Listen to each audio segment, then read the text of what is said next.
you know more than you give yourself credit for. Oh, wow. As I look back, I would always have like a gut feel about how something should go. But I would immediately say, well, I'm young in the role, or I'm not that experienced in the role, so I'm not sure. Today's successful revenue leaders once started their careers just like you and I. They faced the challenges that their careers brought to them, they rose to the occasion, and became the leaders that we admire today. Join me as we explore the skills and stories that make a great leader with a pinch of vulnerability.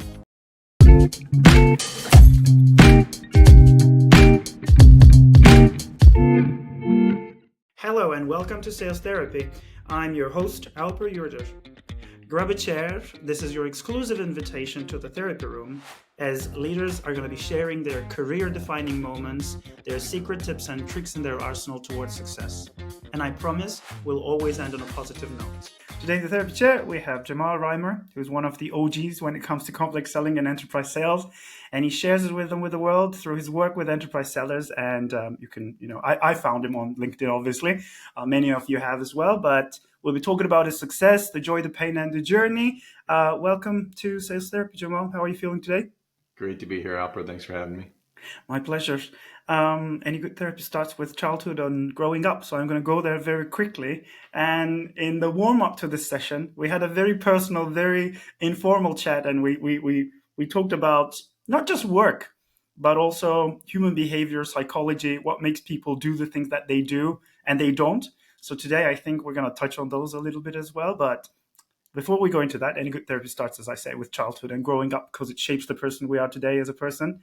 Can you tell me a little bit about the very young you, maybe up until the university or age of 18? Most of my childhood was spent in the southeastern U.S. in North Carolina, and it was a fairly idyllic, upbringing in the mountains, the Appalachian Mountains, in a town called Asheville, and everything was fairly picturesque until we moved to Southern Africa. My father and my mother both got jobs in it was a part of Africa that was within the contentious years of South Africa's time under the apartheid government. We went there to serve one of the new countries that was kind of born, they're called the homelands. And we were there, my parents were there for 5-6 years, and we were together for 3 years during the end of middle school, junior high, and the beginning of high school. What were they doing? Well, my father's in public health. My mom was in development. Oh, wow. How interesting. And then the tests and challenges really started for me personally. It was a bad time to leave. I was really into Friends at 12 years old. And then 13 maybe. And then we went from this nice idyllic mountain, town to kind of a dust bowl. And it was not the prettiest part of South Africa is gorgeous, especially on the southern coast. But where we were, it was quite, it was sub-Saharan. And I had a lot of challenges for the adapting 2-3 years that I was there. And then I came back prematurely because I really was not having a great time. And I said, I want to go back one way or the other. And I wound up living with a family who was friends of ours, kind of lifetime friends. And that was difficult, living in somebody else's house for my senior year of high school. Oh, yeah. It's already hard enough to live in your own parents' house. Yeah.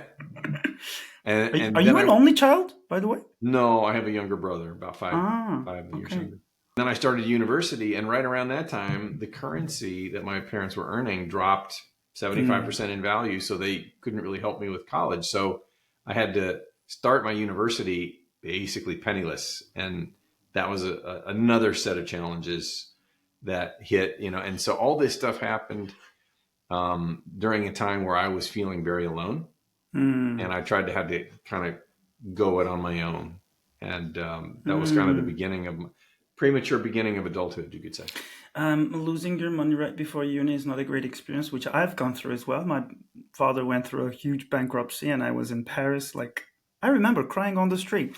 Anyway, this is your therapy session, so we're not going to be talking about my crying stories. But it sounds like you had a brother. Why did you feel alone, though? It feels like a pretty okay childhood. Okay, you grew up for the 3 years in somebody else's house, but Where's that lonely that feeling coming from? Living in a family's home that's not your own is really, really different, even if it's a Mm, loving family, or or mm-hmm, things like that. I had to make all the universities about I had to make all my decisions about university on my own. I mm, didn't have my parents around to counsel me on that. mm, And then once I arrived at university, um, I think I had $800 in my account that was supposed to last for the whole semester to mm, cover um, tuition, books, food, lodging, and everything, and it just didn't fly. mm, So, and I didn't really want to tell my parents how bad it got, because they did what they could, which was very little. And I knew mm, that they probably couldn't do more, or at least so I thought. So I was kind of carrying a lot of stuff on mm. my own at that time. Where were you at this time? Where did you go to uni? In North Carolina, I went to the University of North Carolina in Chapel Mm. Hill. Did you go to the top of the tallest building and you said like I'm gonna conquer you, Carolina, or any movie moment like that? I guess the closest moment to that is the story that I've told before, but it's been a while since I've told this story, is that the bank account dropped so low. I had applied for student loans, but it was going to take several weeks for that money to Yeah, be of approved course. and to arrive. And so I had this kind of danger zone of several Mm, weeks. mm, And there was one of the most popular restaurants on the main street in my university. It was called Time Out. And it was a mm. fried chicken place. And they were famous for their chicken biscuits. And what they would do is they would take fried chicken on the bone, like a breast of chicken, and they would rip off the chicken breast from the bone and put the chicken on the biscuit. And then that's what they would serve. But they had this bone with a little bit of chicken on it and a whole lot of breading on Okay. it Okay. still left. And they called them bones, Mm, and they sold them for 10 cents a piece. mm, So for a few weeks, most of the nights of the week, my dinner was 2 bones and a glass of water and a plain biscuit. mm. I never imagined this conversation would go to down the road of we was poor so fast, but I remember a moment in my father's bankruptcy. I don't. This was 15 years ago, luckily, but I think it shaped the man who I am. And I'm the most frugal founder you'll ever see, unfortunately. And I remember, like, you know how you leave a tip or whatever to the cab driver. Like, I had such little cash or such little coin. Like every little, it was lira by the time I was in Istanbul, but like 1 lira, which is basically quarter of a cent or something. I don't know. Even then, I couldn't leave. I remember, like this could be important for me at some point in this next week or whatever. So I think it teaches a very different lesson about money when you go through that situation, doesn't it? 100%. What was the lesson it taught you then? It actually sent me on my career path.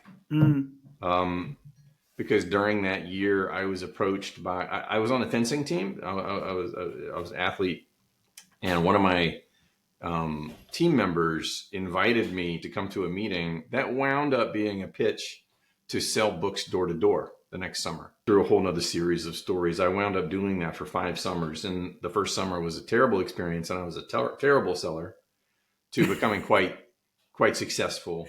but you were a door-to-door seller. Let's establish that. I was Okay. indeed. Okay, great. So, cliche number one, tick. Okay, I didn't do the door-to-door selling, but I love it when, it's these very typical salesperson stories. This was, may I ask, how many years ago? Oh, this is 1986, The world of sales has changed from back then, I would imagine. a little bit.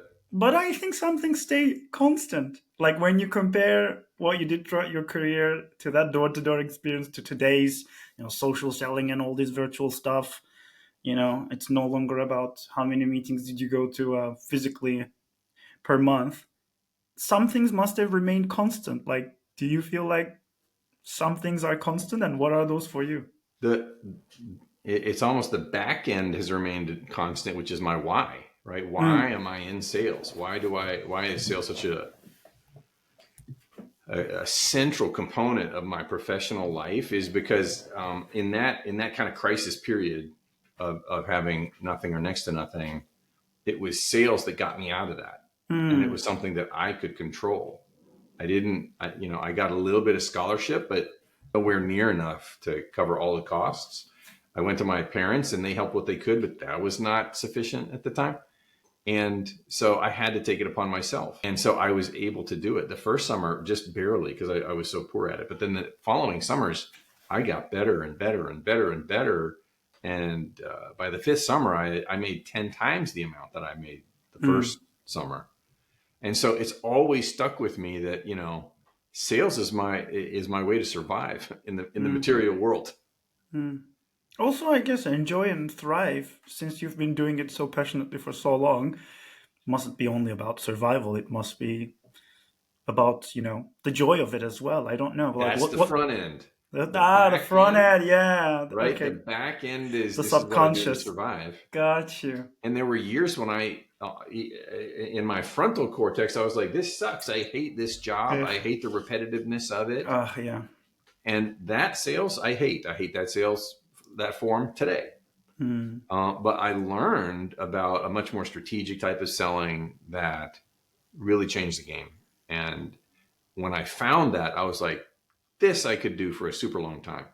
Okay. I think I know exactly what you mean. The high velocity repetitive one demo after the other is horrible, but when you have those long conversational relationship building, there's like a million down the road, those kind of stuff are really cool, and you also make friends, you connect with smart interesting people, and you Mhm. have great conversations. Is that kind of what you're alluding to as the repetitive versus the fun bit? It absolutely is. And I finally realized like 2 weeks ago Mm, that what I appreciate about the longer cycle, the more complex enterprise sale is it is the hero's journey of B2B mhm. selling. It's a novel, right? It's not an instruction book with formulaic steps that are repeated ad nauseum. It's like a Russian novel or a great novel, right? There's ins and outs and many colorful characters, and there's parts of the journey where you have to choose what a fork in the road, and then you take a path. It turns out to be the wrong path. You got to go back to the fork. You got to backtrack and start over and take the other fork. That path became incredibly fulfilling, both just with, like you said, the relationships and the complexity and the learnings, as well as the financially. It was a much Yeah. better route. I love that. And you talk about it a lot. Obviously, like some of the more attention grabbing headline is how I made the X or how I made the commission and whatever. And unfortunately, yeah, it is what grabs the attention. But I guess the journey to that is what's really interesting. And you talk about it quite a lot. So I'm interested in one thing particularly for my own learning. So my sales career, I started as an advisor, strategic consulting, etc.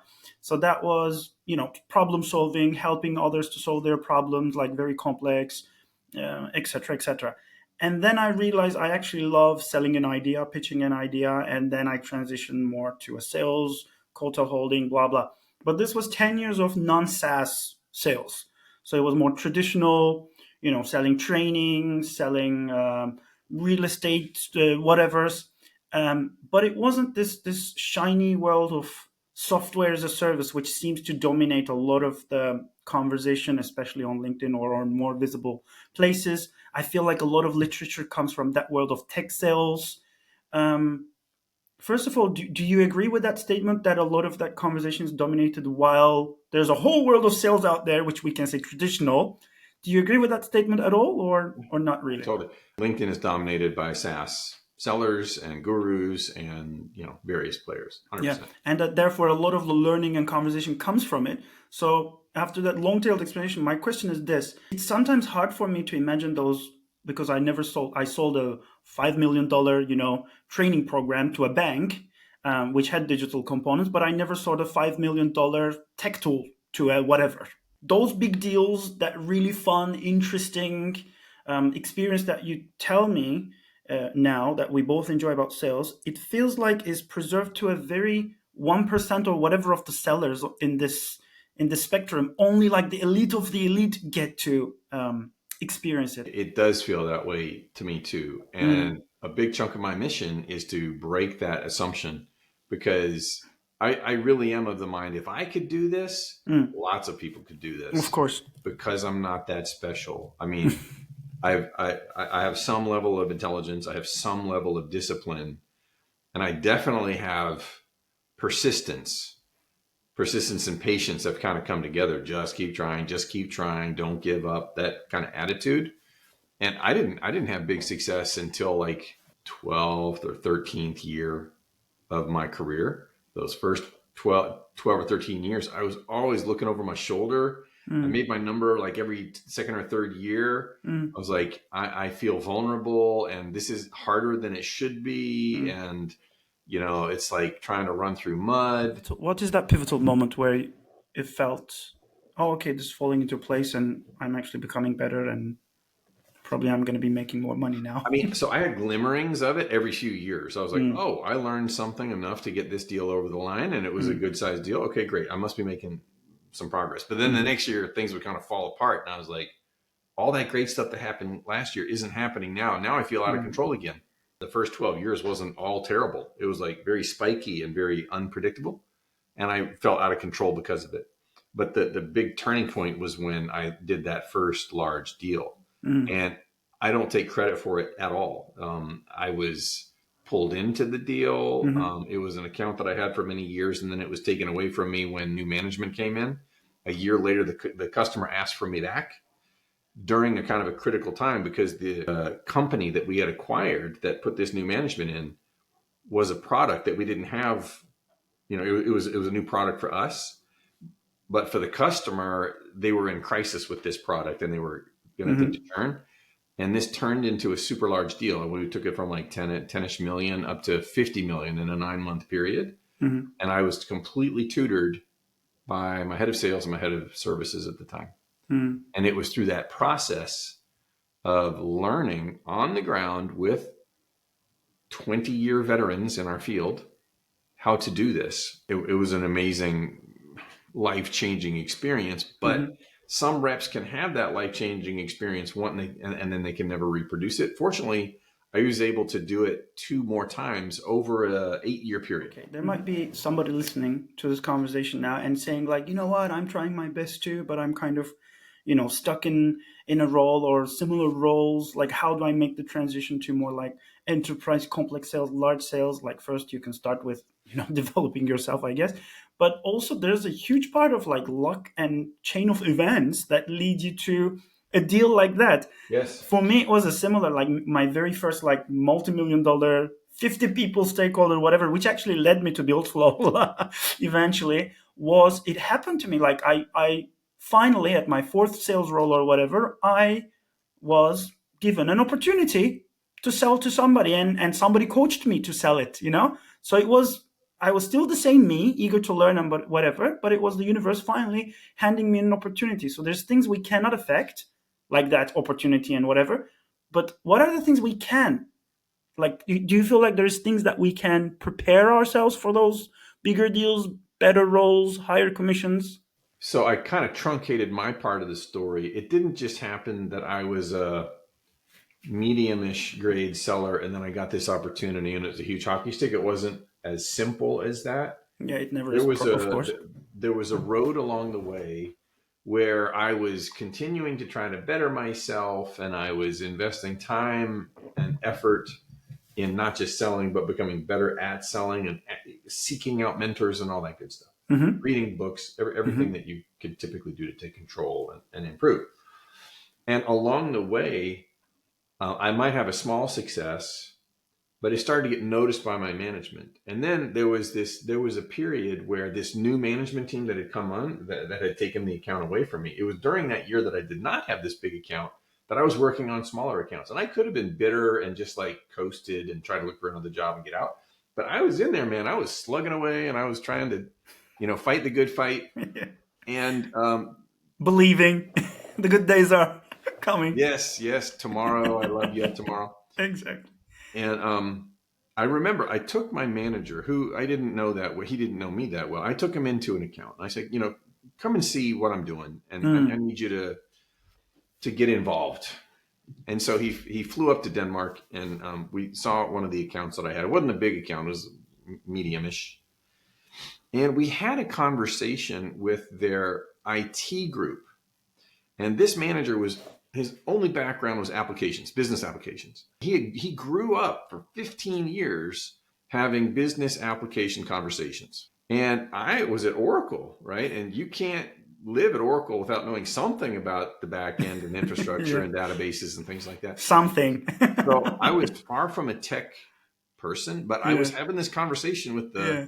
IT team, and we were talking about the back end and the infrastructure and all these kind of things. And my manager was totally silent, and I wasn't thinking about it. And then when we left, we were walking to the car. He was like, "Wow, Jamal, that was amazing." I'm like, "What?" He said, "But you took the conversation from talking about the app, and you went toe to toe with these guys all the way into the back end and how it's going to fit into the architecture and all this stuff. I've never seen that before."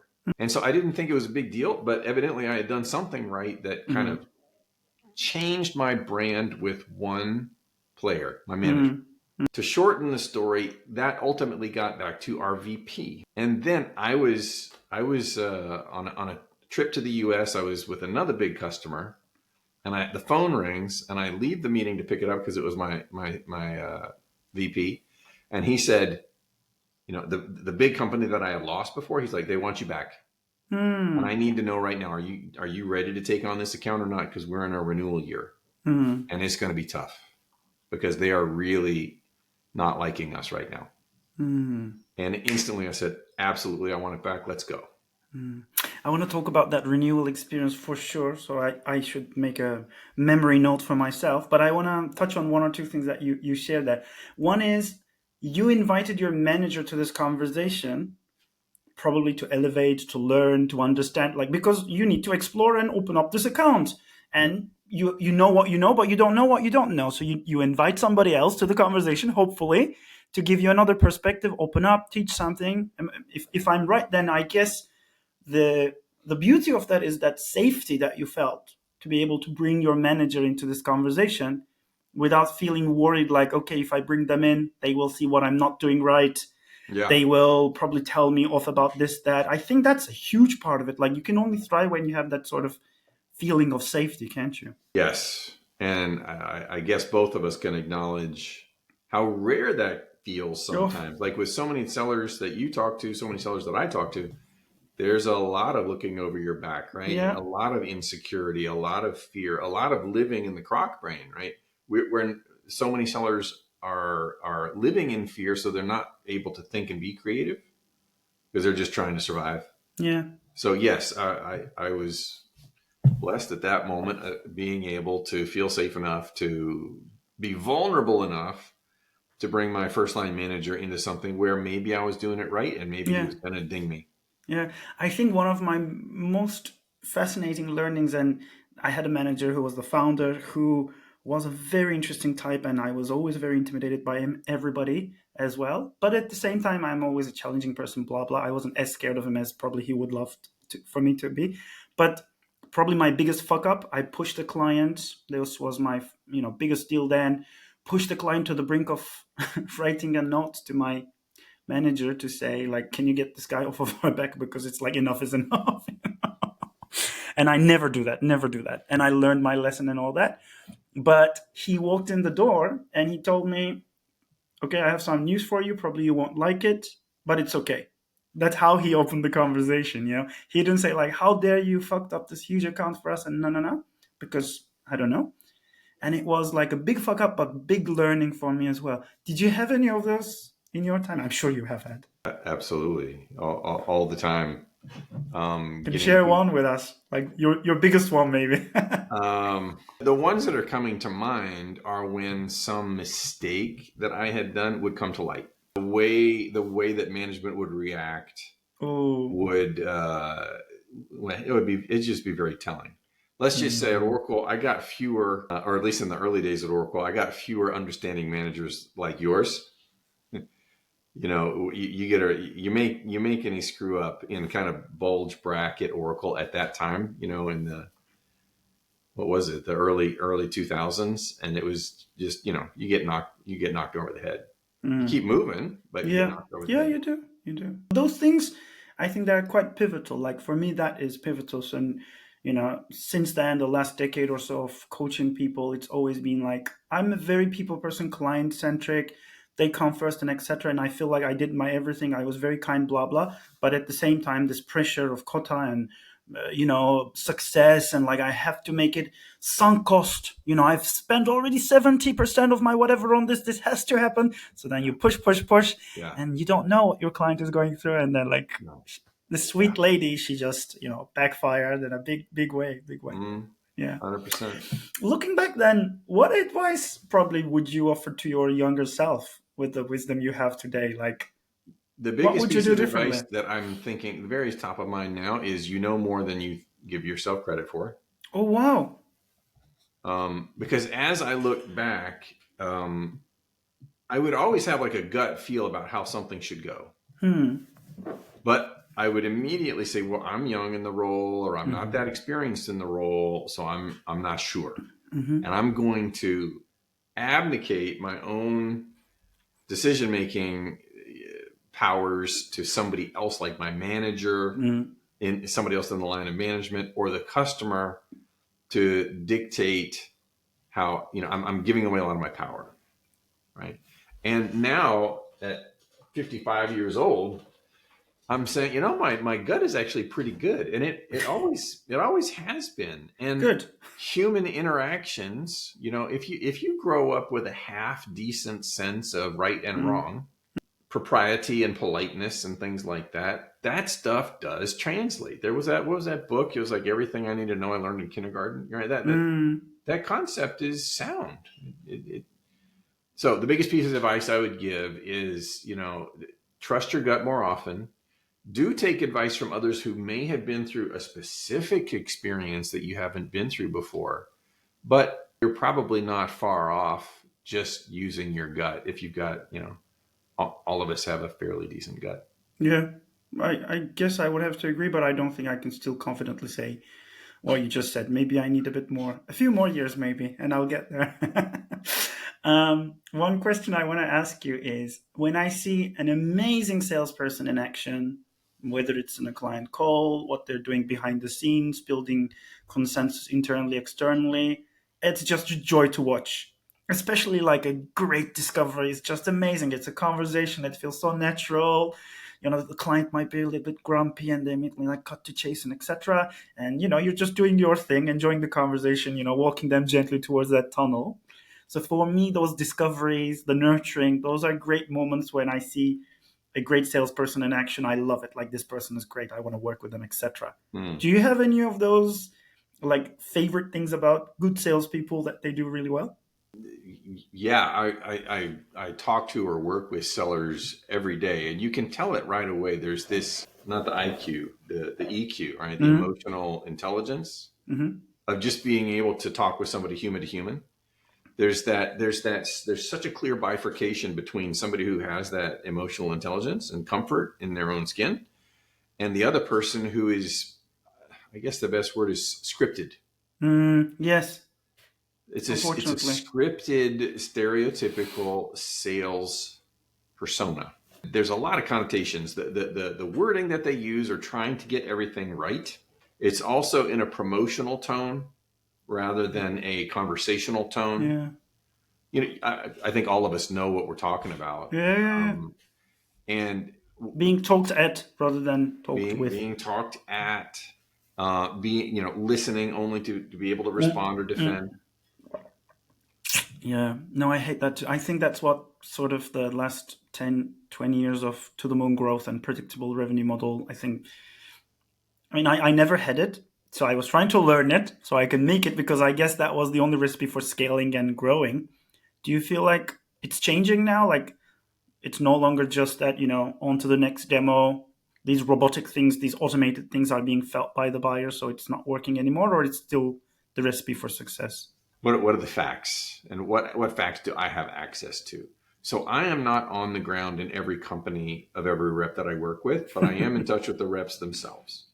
And the reps are saying, hey, Jamal, I'm coming to you because I like how you think and your content, and I want help to go in that direction, because what I'm getting in my current company, either the management or the model isn't working. I'm being asked to go to have more complex conversations with more senior stakeholders in larger accounts, and I'm not being shown how to do it. I've never done it, and I'm being asked to do it, but I'm not getting anything extra in terms of knowledge, tools, process. I think that there are certainly people who are waking up, and there's an awful lot more content that I read, let's say on LinkedIn, about, hey, that's the old way, and this is the new way. But I'm not getting kind of this wholesale feedback that, oh yeah, everybody, all the companies are waking up, and the companies are changing their approach and motions to be yeah. able to be more, selling in a human way instead of the scripted sales way. And I want to pick up on something that you said. You talked about predictable revenue experience that we have had, and the challenger sale experience that we've had. Both of them have a lot of sound principles. Both of them have largely, or at least significantly, been misapplied. The challenger sale, a lot of reps or organizations got the concept of challenging. They got it wrong.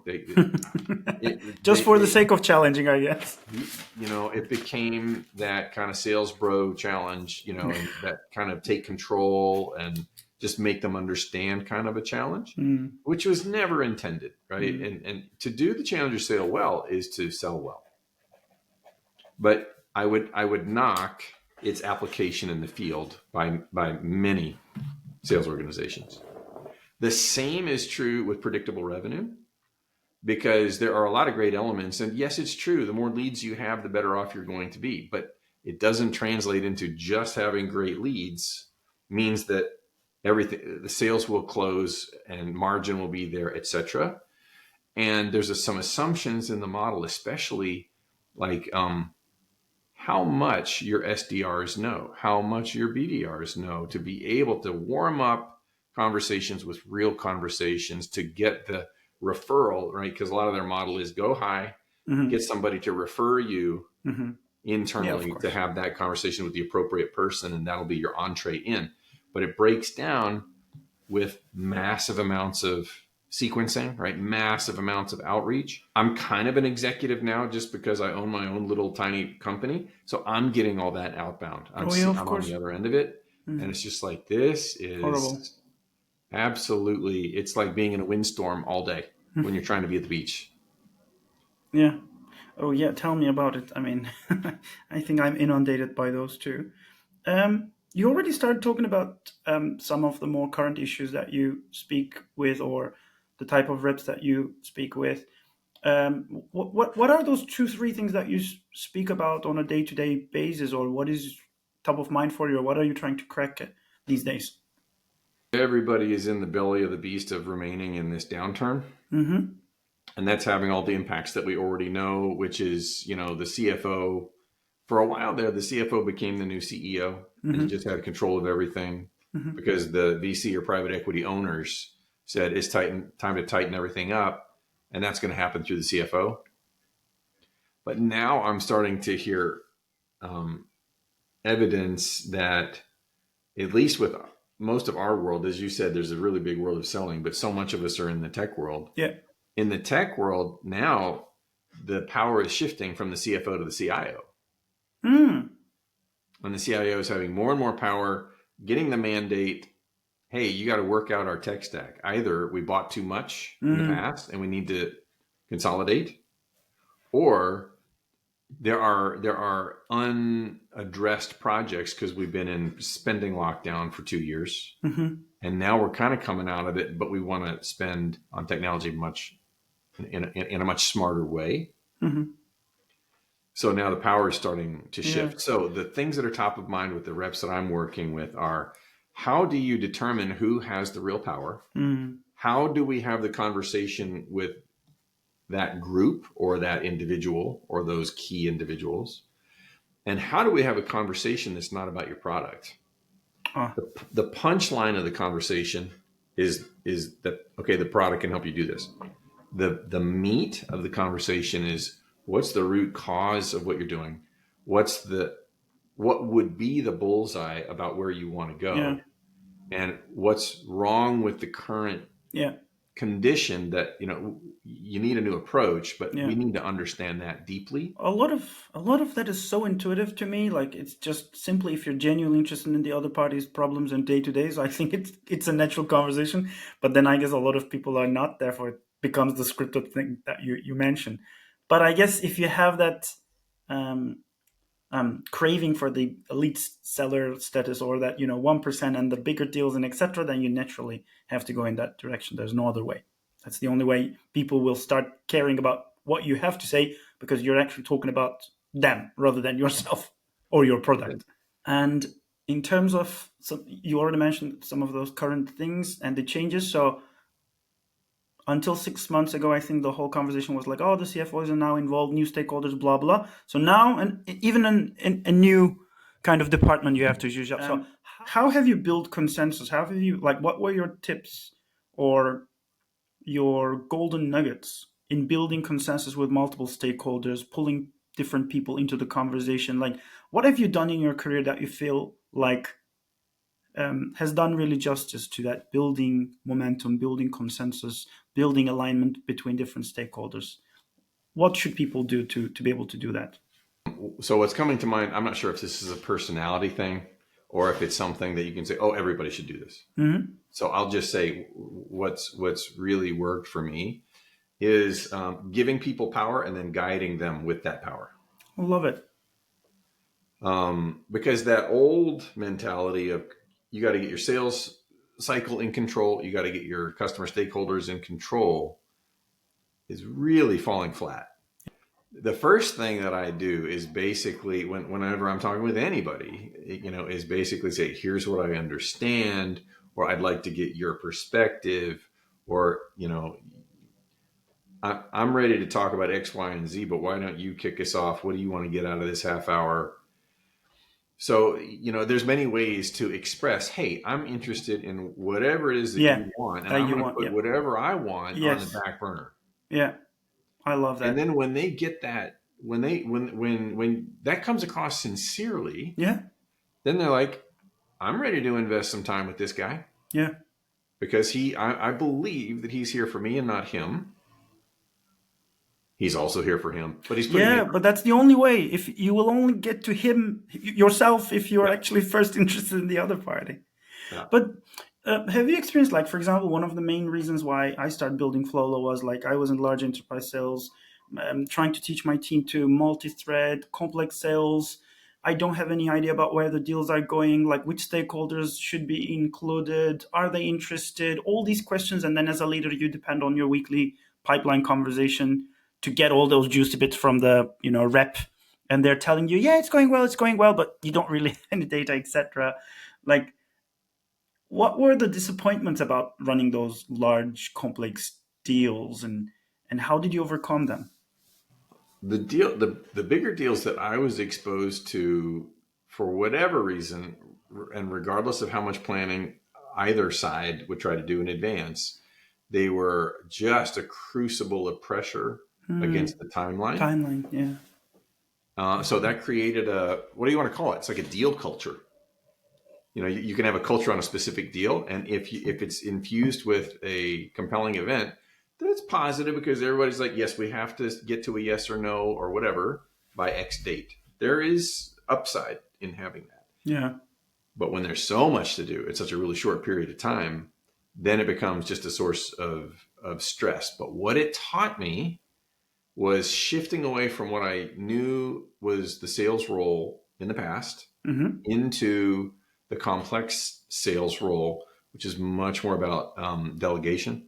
And so the up and coming sales rep takes on a lot of responsibility and says, I have to do all the selling tasks. I've got to do prospecting. I've got to start the conversation. I've got to get their attention. I've got to do the mapping. I have to do X. And that is the mentality of being the star on the field or on the stage, making the performance or the winning of the game possible. But what I found I needed to do when the complexity rose, I needed to come off the field altogether and become the coach or the director of the Yeah. show, Yeah. and You mentioned it before. deploy Give the the power. best sports people or the best performers Hmm. for their role on the stage or on the Yeah. field. Yeah. And it's a very different perspective because now I'm not even on the, I'm putting other people in front. Mm. And sometimes it happened simultaneously because I couldn't be everywhere at once.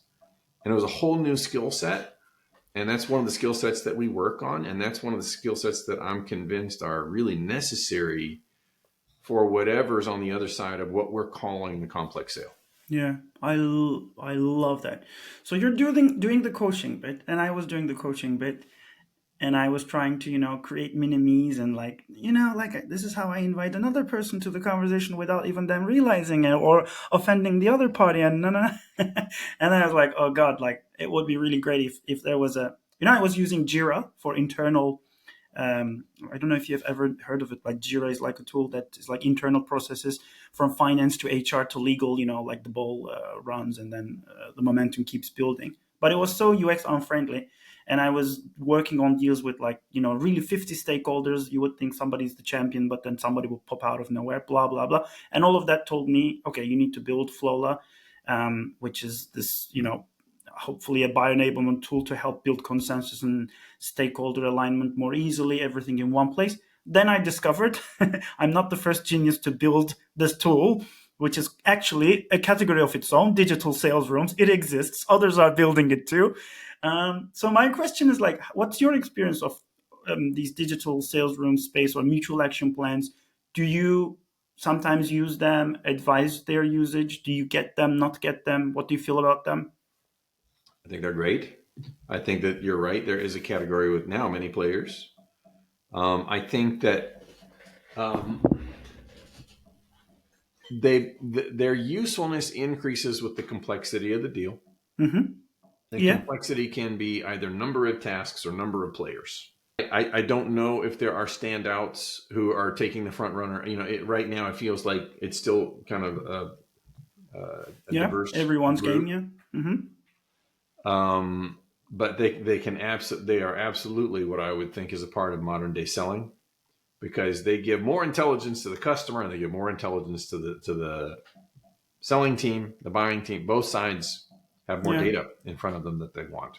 And as we start building it and putting it in front of people, we see new use cases now, onboarding, retention, etc. That becomes like very intuitive because, you ask your buyer to do 100 things. So now here's a tool that can enable you to do it. But it's so funny. As a first-time entrepreneur, I'm building something from my own pain point. I see it resonates with some, it doesn't with others at all, which is really interesting. And then try to follow what the market trend is. Like, so it is something relevant for people's day to day. It's relevant for, it might be very relevant for you as the seller, but not for the hundreds of people you're trying to sell to. So my last question, therefore, is what do you feel like salespeople need to help them to do their job better these days? And it can be training, processes, coaching, tools. What do you think they are? The biggest thing that moves the needle is you could call it a mindset or you could call it a perspective, but is how do you get your chin up and stop Mm, looking kind of for the rocks at the bottom of the mountain, and how do you look at the summit? ugh, I think it's for everyone. It's true for everyone, not just the salespeople. So how do you do it? How do you do it yourself? How do you keep your chin up? I'm always thinking, is that as big as it could get? Not in terms of deal size, Mm, but in terms of impact or influence or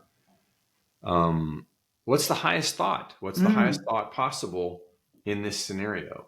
Are we trying to, is our goal a 15% improvement on a process, or is our goal, let's completely change the process to something that makes a lot more sense that we could do today through technology that was not really possible yeah, a few years ago, and completely change how this works and take something that would take days and turn it into minutes. That's a transformation. yeah, It's a different way of thinking. There's an incremental perspective, which is how much better can I make it in single digits, in mm, single percentage points, mm, or double even. But the other thing is, how can I completely change how this is done? Wow. So now, Jamal, our time is over and I'm going to need to cut it on the clock, just like any good therapist. But is there anything that I should have asked you that I've forgotten to ask or I haven't asked? There's many long conversations that you haven't asked about, but I would absolutely, I am firmly entrenched in the enterprise segment. And I would encourage everybody, if you're thinking about what the heck is my career going to look like? Mm, What's the trajectory?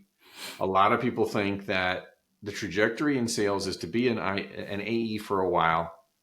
I don't know, start as an SDR and then become an AE and then become a bigger AE and then go into sales management. And my experience is really different. And there's a lot of sellers who are like, I want permanently or for the vast part of my career, want to be an individual contributor seller. And there's a whole destination route in doing that, but yeah. that most people never hear about. So I'll Yeah. just plant that as a seed rather than go into the details of what it can look Yeah, it's so funny. It can start a whole new conversation because that was the path that I was envisioning for myself. Then I ended up being a founder, like. but life. I think that's a great path to be like a senior, esteemed, elite seller, etc. Well, that was a great conversation. Thank you, Jamal. Nice to meet you. I think you are definitely the cool, humble person that you look like from your LinkedIn profile and sharing a lot of great wisdom. So it was a great chat. Thank you for being on Sales Therapy. Alper, thanks for having me. All right. So if you enjoy the show, subscribe to us on Spotify, YouTube, or whatever you are listening us to. And thank you very much again, Jamal Reimer, for being with us today. And see you on the next episode, everyone. Bye bye.